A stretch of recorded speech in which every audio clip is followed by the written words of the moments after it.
first one is called the relative frequency approximation. Other times you'll hear this called experimental probabilities. So to find this probability, you would be doing some sort of procedure.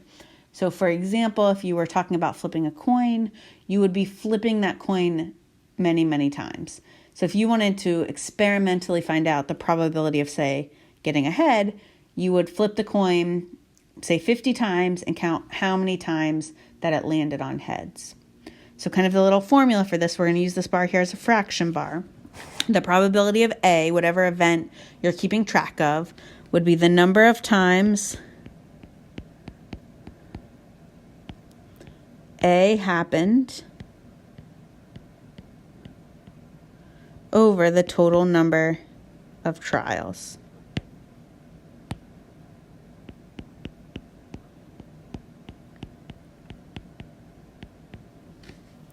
So that's how we find an experimental probability.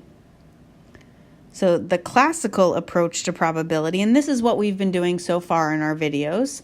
So this is also called theoretical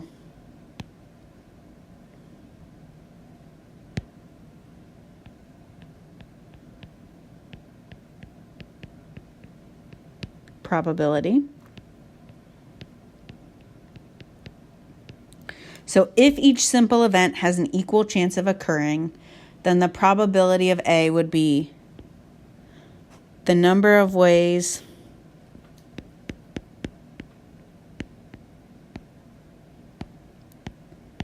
A can happen divided by the size of the sample space.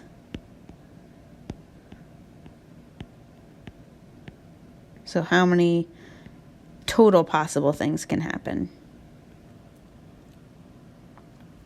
So when we were writing out the sample space and then asking for the probability of something, that's exactly what we were doing.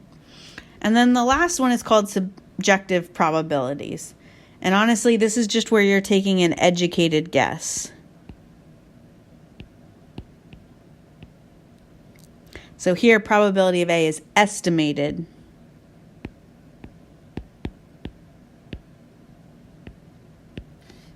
Using the knowledge of relevant circumstances. So we're not going to use that too much here, but it's good to know that sometimes things are needed to be estimated. So now we're going to talk about something in probability called the law of large numbers. So the law of large numbers says that as a procedure is repeated again and again, the experimental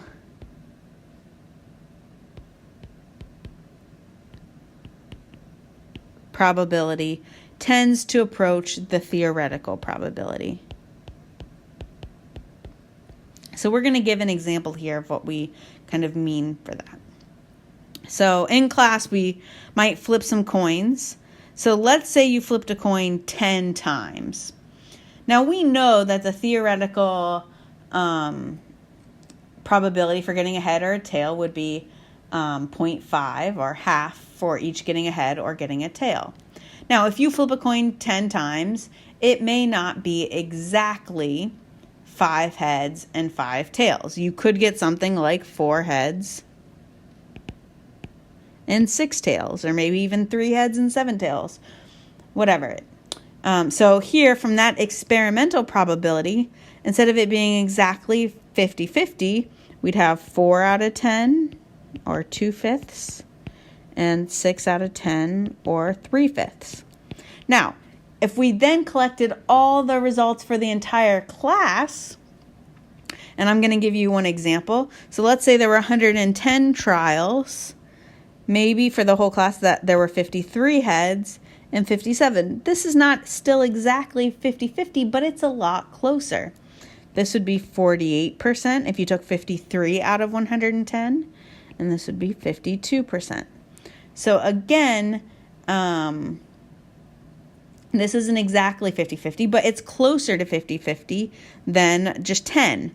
So if you did this for a number even larger than 110, it would continue, the probabilities would continue to get closer to the theoretical probability of 50% and 50%.